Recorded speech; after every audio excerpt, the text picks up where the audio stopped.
গতকাল গণ অধিকার পরিষদের সংগ্রামী সভাপতি নুরুল হক নূর সহ আমাদের শতাধিক নেতাকর্মীর উপর গণ অধিকার পরিষদের কেন্দ্রীয় কার্যালয় আলরাজি কমপ্লেক্সের সামনে বর্বর হামলা চালিয়েছে সেনাবাহিনী এবং পুলিশ বাহিনী যৌথভাবে। আমরা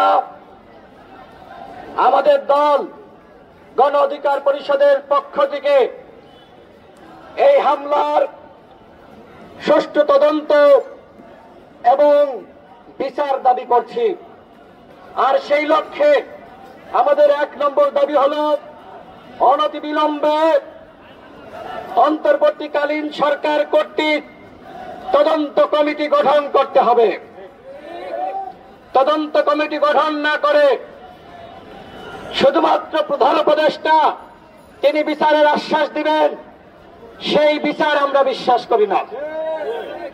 প্রধান উপদেষ্টাকে ধন্যবাদ জানাই, তিনি কল করে নুরুল হক নূরের খোঁজ দিয়েছেন এবং আশ্বস্ত করেছেন যারা এই ঘটনার সাথে জড়িত তাদের বিরুদ্ধে আইনানুগ ব্যবস্থা গ্রহণ করা হবে।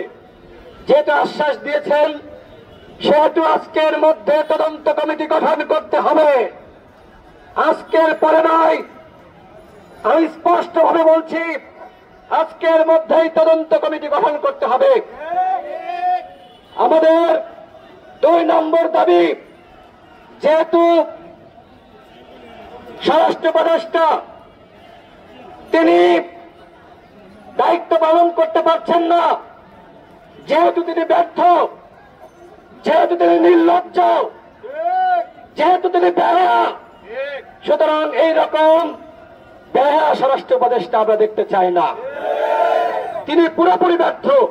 সুতরাং গতকালকের ঘটনার দায় নিয়ে স্বরাষ্ট্র উপদেষ্টাকে পদত্যাগ করতে হবে। এইটা আমাদের 2 নম্বর দাবি। আমাদের 3 নম্বর দাবি, জাতীয় পার্টিকে আগামী 48 ঘন্টার মধ্যে নিষিদ্ধ করতে হবে। যেমনি ভাবে আওয়ামী লীগকে নিষিদ্ধ করা হয়েছে, ঠিক একইভাবে এই জাতীয় পার্টি সহ স্বৈরাচারের দোসর তাদেরকে নিষিদ্ধ করতে হবে।